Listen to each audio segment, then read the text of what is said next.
The crash was louder than he expected.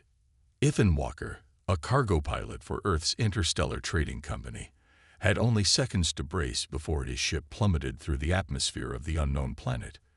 The controls were fried, alarms blared, and flames licked at the edges of the cockpit as gravity yanked him mercilessly toward the surface. When he hit the ground, the world went dark. Hours later, Ethan woke up, coughing on the bitter taste of smoke in the air. His head pounded like a drum, and every muscle in his body felt bruised.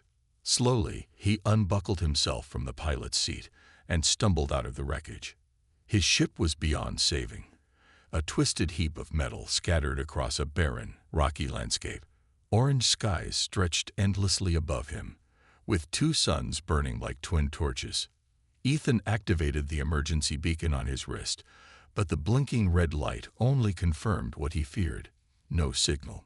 He was stranded on an uncharted planet, alone, with no communication to call for help. A surge of panic rose in his chest, but he forced himself to push it down. He wasn't going to die here. Not without trying. Scanning the horizon, he spotted jagged cliffs in the distance, with what looked like shimmering water pooled at their base. It was his only hope. Grabbing the survival pack from the wreckage, he started walking. The desert was brutal. Heat waves rippled off the ground, and the sun scorched his skin through his thin jumpsuit. Every step felt heavier than the last as Ethan trudged across the cracked, desolate earth. Hours passed, or maybe just minutes. Time felt meaningless in this wasteland. His mouth was parched, his legs wobbled, and he felt on the edge of collapse. Just as he thought he couldn't go on, he reached the cliffs. To his relief, the shimmering water was real, a cool, crystal-clear pool tucked into the rocky outcrop. He dropped to his knees and splashed water on his face, the icy sensation shocking his senses back to life. As he drank greedily, a sudden sound behind him made him freeze. It was soft at first, like the rustling of leaves, but it grew louder, more deliberate.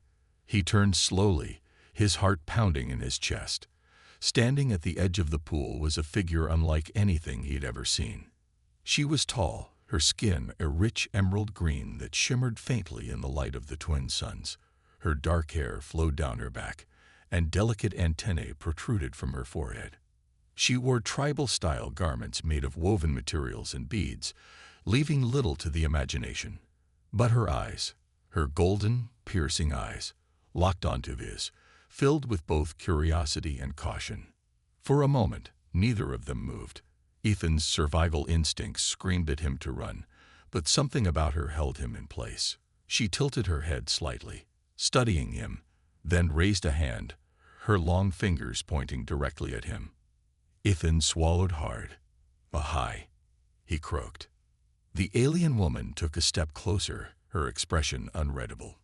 Ethan had no idea if she was about to help him or kill him. Ethan remained frozen as the alien woman took another step closer, the soft sound of her bare feet crunching on the rocky ground echoing in the quiet air. His heart thudded in his chest, his instincts torn between running and staying perfectly still. But then she spoke. Her voice was melodic, a language Ethan didn't recognize, the words flowing like a song. She gestured to him, her long, elegant fingers pointing first to his chest, then to the pool of water beside him. Her golden eyes glimmered with something he couldn't quite decipher. Curiosity, maybe. Or was it warning? "Sorry, I don't understand," Ethan said, raising his hands cautiously to show he wasn't a threat. "Look, I don't want any trouble." The woman frowned slightly, tilting her head as if trying to decipher his words. She stepped closer, now only a few feet away. Ethan could see the faint glow of her green skin, like bioluminescence under her tribal-like clothing. Her antennae twitched slightly, and she pointed to the water again. Ethan followed her gesture and realized what she was trying to say. "The water. You want me to drink more." He mimicked the motion of drinking, lifting an imaginary cup to his lips. She nodded, a small smile tugging at the corners of her mouth. In courage, Ethan scooped some water into his hands and drank. It was cool and refreshing, washing away the dryness in his throat. The woman watched him closely, her expression softening as he complied. "Okay, so you're not gonna kill me." "That's good," Ethan muttered to himself, trying to ignore the way his nerves were still on edge. "Thanks, I guess." The woman knelt by the pool, her movements fluid and graceful, as if she belonged to this environment. She dipped her fingers into the water and drew glowing lines in the air, symbols that floated for a moment before dissolving. Ethan stared, mesmerized. Was this some form of communication? Magic? Technology? "You do that often?" Ethan asked, knowing she wouldn't understand him but unable to stop himself from talking. Her glowing symbols reminded him of the holographic displays on his ship, but this seemed far more organic. She didn't answer, of course. Instead, she motioned for him to follow as she stood and began walking toward the cliffs. Ethan hesitated. He was alone on an alien planet with no idea who or what this woman really was. But staying by the pool didn't seem like a good long-term survival plan either. "All right, fine," he muttered, grabbing his survival pack and jogging to catch up. "Let's see where this goes." The woman glanced back at him briefly, her golden eyes gleaming, before continuing ahead. As they moved toward the cliffs, Ethan couldn't shake the feeling that she had a purpose for him, something far bigger than just helping a lost human find water. For now, he decided to trust her. But deep down, a question lingered in his mind. What had he gotten himself into? Ethan followed the alien woman along a narrow path that wove between jagged cliffs. The suns were sinking lower now, casting long shadows across the rocky terrain. He couldn't help but notice how effortlessly she moved, her bare feet navigating the uneven ground with the grace of someone who had lived here her entire life. Meanwhile, Ethan stumbled on loose rocks every few steps, clutching his survival pack and muttering curses under his breath. She didn't speak again, but she glanced back at him occasionally, as if to ensure he was still following. Her golden eyes seemed to glow brighter as the light dimmed, and her antennae twitched every now and then, as if sensing something he couldn't. Ethan tried to read her expression, but it remained calm and unreadable. "Any chance you're leading me to some kind of shelter?" he asked, more to himself than to her, "because I'm pretty sure I'm not built for another night out in the open." She didn't respond, of course. Ethan sighed, adjusting the strap of his pack. He wasn't sure why he trusted her. Something about her calm presence made him feel like he was in less danger than he should have been. Still, the logical part of his brain reminded him that she was an alien. For all he knew, she could be leading him into a trap. As they rounded a corner, the landscape opened up, and Ethan froze. Ahead of them was a hidden valley, lush and green, a stark contrast to the barren desert they had just crossed. Strange plants with glowing blue leaves dotted the area, and a small stream of crystal-clear water ran through the center. In the distance, he spotted what looked like structures, huts made of wood and stone, blending seamlessly into the environment. "You live here?"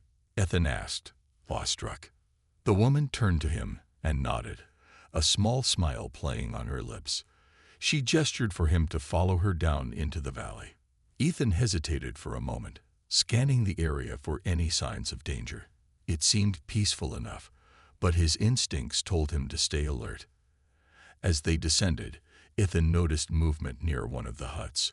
Another figure emerged, tall and humanoid like the woman, but with deep blue skin and shorter antennae. The new arrival's expression shifted to one of surprise when they saw Ethan, their golden eyes narrowing as they exchanged quick words with the woman. Ethan took a cautious step back, raising his hands. I come in peace." The blue-skinned figure didn't seem amused. They pointed at Ethan, their tone sharp as they spoke to the woman. She responded calmly, gesturing toward Ethan in what seemed like reassurance. After a tense moment, the other alien stepped aside, allowing them to pass. "Great," Ethan muttered. "Friendly neighbors, I see." The woman led him toward one of the larger huts, motioning for him to enter. Ethan hesitated, peering inside. The interior was dimly lit, but it seemed warm and inviting, with soft fabrics draped over the walls and glowing stones casting gentle light. As he stepped inside, the woman followed, closing the door behind them. Ethan's curiosity burned brighter now. Who was she, and what did she want from him?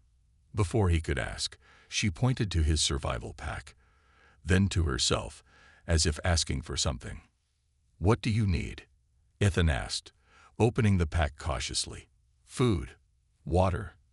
But as he rummaged through it, she reached out, her glowing fingers brushing against his wrist. The symbol she had drawn earlier flashed in his mind, and a strange sensation washed over him, like a connection forming between them. Ethan stared at her, his breath catching. "What are you doing?" he whispered, his voice barely audible. Her golden eyes met his, and for the first time, he saw it clearly. She wasn't just curious about him. She needed his help. Ethan sat on the floor of the hut, his survival pack open beside him. The alien woman knelt across from him, her golden eyes watching his every move. The strange sensation from her touch still lingered, like a faint hum in the back of his mind. He couldn't explain it, but it felt like she had tried to communicate something important. "Okay," he said, holding up his hands. "Let's start simple. Do you need food? Water? Anything from here?" She tilted her head, her antennae twitching slightly. Then, instead of answering, she reached out and picked up a small device from his pack, a portable energy scanner. Her delicate fingers traced the edges of the device, and her glowing skin pulsed faintly, as if in recognition. "You know what that is?" Ethan asked, leaning forward. She nodded, her expression calm but serious. Then she placed the device on the floor between them, and using her glowing fingers, began to draw symbols in the air again. This time, the symbols seemed to linger longer, forming patterns that Ethan couldn't understand but couldn't look away from. "What are you trying to say?" he muttered, frustration creeping into his voice. "I don't understand this." The woman paused, her golden eyes narrowing thoughtfully. Then she reached out and gently pressed 2 fingers to Ethan's temple.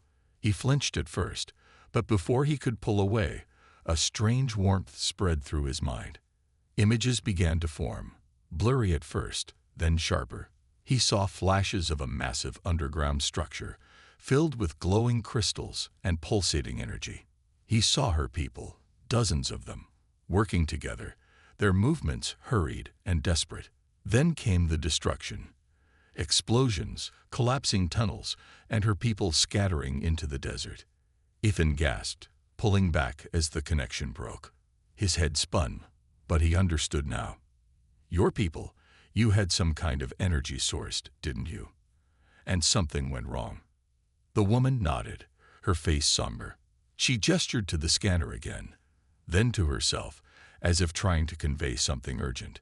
Ethan stared at her, the pieces slowly coming together. "You want my help," he said slowly, "to fix whatever went wrong with your energy source." Her expression softened, and she nodded once more. Ethan leaned back, running a hand through his hair. "I'm not an engineer, you know. I'm just a pilot. I can barely fix my own ship." But as he spoke, he remembered the images, the desperation on her people's faces, the destruction of their home.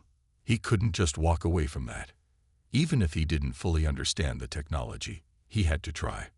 "All right," he said with a sigh.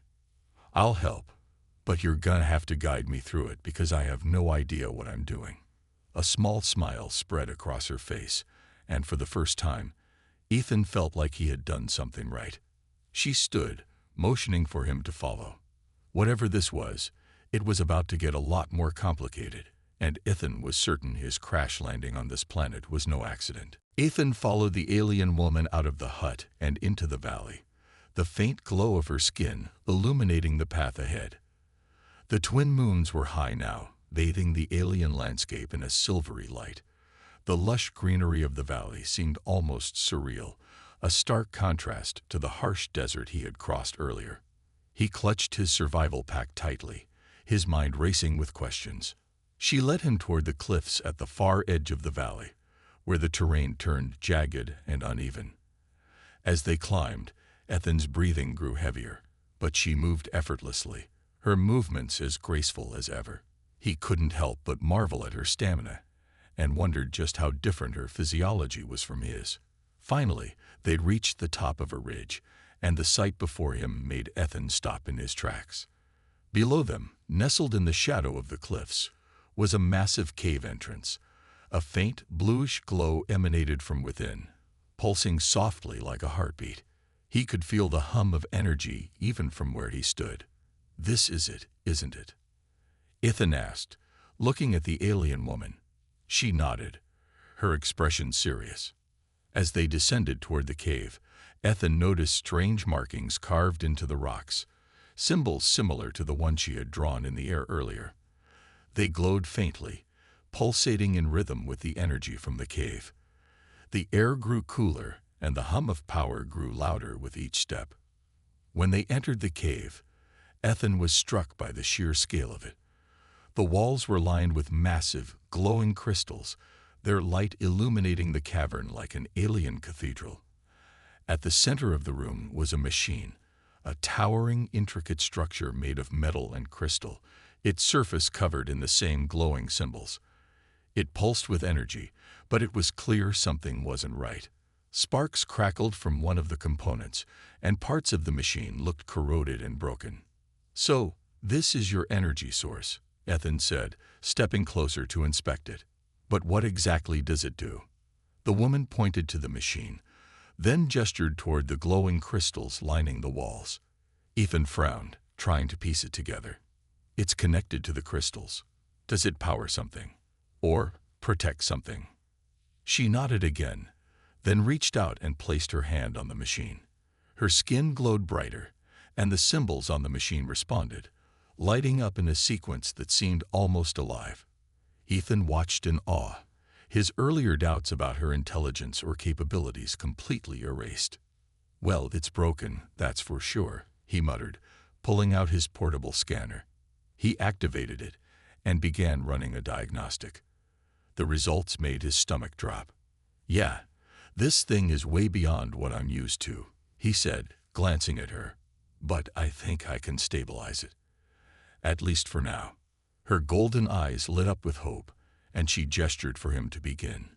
Ethan swallowed his nerves and got to work, carefully connecting wires, stabilizing circuits, and patching damaged sections with whatever he could find in his pack. All the while, the alien woman stayed by his side, guiding him with gestures and her glowing symbols. As he worked, Ethan couldn't shake the feeling that this wasn't just about fixing a machine. There was something bigger at stake, something she wasn't telling him. And then, as he reconnected a critical component, the machine roared to life. The crystals in the cave flared brightly, and the ground trembled beneath their feet. Ethan staggered back, his heart racing. The woman turned to him, her face filled with gratitude, but also urgency. She pointed deeper into the cave, where the light seemed to grow brighter and more intense. "Wait," Ethan said, wiping sweat from his brow. "There's more, isn't there?" She nodded, her expression clear. This was just the beginning. The cave rumbled as the machine roared back to life, its glow illuminating every inch of the vast cavern. Ethan stepped back, wiping the sweat off his forehead, his heart pounding. The alien woman stood beside him, her golden eyes fixed on the newly reactivated machine. For a moment, she seemed almost relieved, but then her expression hardened. She turned toward him, pointing deeper into the cave, where the light pulsed brighter and faster, almost like a beacon. The urgency in her gestures was unmistakable. "You're kidding me," Ethan muttered, adjusting his survival pack. "There's more. I thought fixing that thing was the hard part." She didn't respond, of course. Instead, she started walking toward the light, her glowing skin casting faint shadows against the rocky walls. Ethan groaned and followed, his boots crunching on the uneven ground. As they moved deeper into the cave, the energy in the air grew stronger. The walls were lined with even larger crystals, their glow almost blinding now. Ethan could feel a strange warmth radiating from them, a hum that seemed to resonate in his chest. It wasn't just energy, it felt alive. "What is this place?" Ethan asked, his voice echoing in the cavern. "Is this some kind of power source for your people, or is it something else?" The alien woman paused, turning back to him. She pointed to the crystals, then to herself, and then made a sweeping motion with her arms, as if indicating something large, something beyond the cave. "You're saying this powers everything," Ethan guessed, trying to make sense of her gestures. "Your home, your planet." She nodded, but her expression was somber.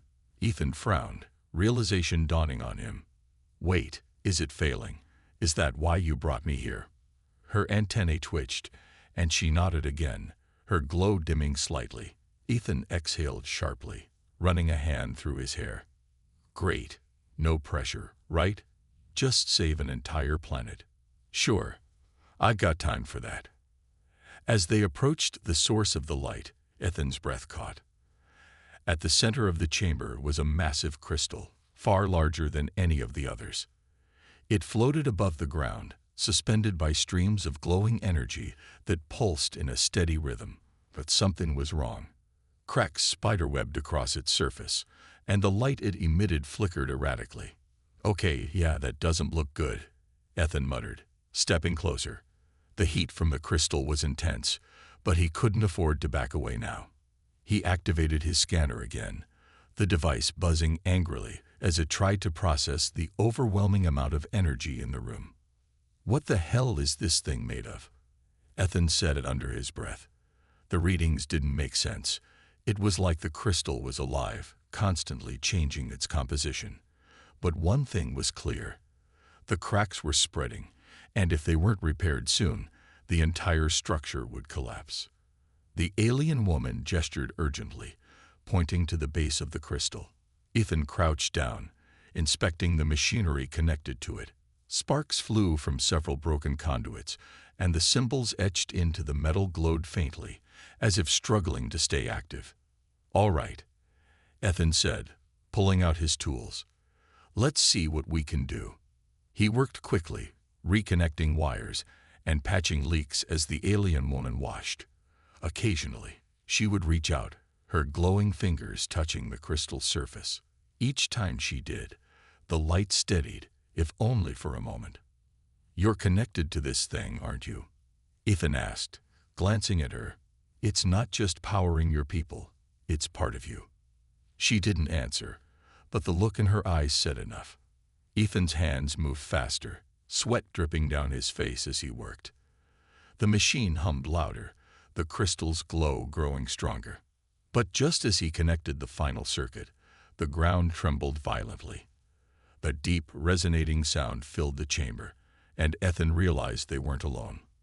From the shadows at the edge of the cave, figures emerged, tall, armored beings with glowing red eyes. They moved with purpose, weapons drawn, their intent clear. Ethan cursed under his breath. I guess fixing the crystal was the easy part. The alien woman stepped forward, her glow intensifying. As she faced the intruders, Ethan gripped his scanner tightly, his heart racing. Whatever was about to happen, he knew they had to protect the crystal and each other. Ethan's heart pounded as the armored figures closed in, their glowing red eyes piercing through the dim light of the cave. They moved with precision, weapons raised, the hum of energy blades vibrating in the air. He had no idea who they were, but one thing was clear. They weren't here to help. "Friends of yours," Ethan muttered, glancing at the alien woman. She shook her head sharply, her golden eyes narrowing. Her glow brightened, and she stepped in front of him, her body tense like a coiled spring. For the first time, Ethan saw a fierceness in her, a silent promise that she would fight to protect what mattered. The largest of the intruders barked something in an alien language, pointing toward the crystal. Ethan didn't understand the words, but the intent was obvious. They wanted the energy source. The cracks in the crystal glowed brighter, as if responding to the tension in the air, and the ground trembled beneath their feet.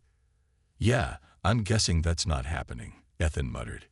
He tightened his grip on his makeshift tool, a wrench he'd pulled from his survival pack. It wasn't much, but it was better than nothing. The alien woman raised her arms, her glowing patterns flaring to life. The intruders hesitated, their weapons faltering as if disrupted by her energy. She shouted something in her own language, her voice echoing through the cavern. It wasn't a plea. It was a warning. Ethan felt the hum in the air grow stronger, like static electricity building to a breaking point. The crystal pulsed with light, brighter and brighter, and the intruders shifted uneasily. Then, without warning, one of them lunged forward, swinging an energy blade toward the alien woman. "Look out!" Ethan yelled. She moved like lightning, dodging the blade with ease, and raising her hand. A burst of energy shot from her palm, slamming into the attacker and sending them flying into the cavern wall. The impact shook the ground, and the remaining intruders hesitated, clearly rethinking their approach. Ethan didn't wait for them to recover. He grabbed a rock from the ground and hurled it at one of the attackers, hitting them square in the helmet. It wasn't much, but it bought the alien woman a second to unleash another wave of energy, forcing the rest of the intruders to retreat. But it wasn't over yet. The largest of the group stepped forward, their red eyes locked on the crystal.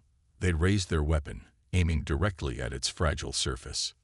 "No, you don't," Ethan shouted. Without thinking, he charged, slamming into the attacker with all his strength. They stumbled, their weapon firing harmlessly into the air, but the force knocked Ethan to the ground. Pain shot through his side, but he didn't care.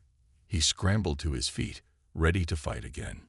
The alien woman joined him, standing shoulder to shoulder. Together, they faced the remaining attackers. Her glow burned brighter than ever, and Ethan could feel her energy flowing through him, strengthening his resolve. The intruders hesitated again, and then, one by one, they retreated into the shadows, disappearing as quickly as they had come. The cave grew quiet, the hum of the crystal steadying once more. Ethan slumped to the ground, breathing hard. That was insane. The alien woman knelt beside him, her glowing fingers gently touching his arm. Her golden eyes were soft now, filled with gratitude.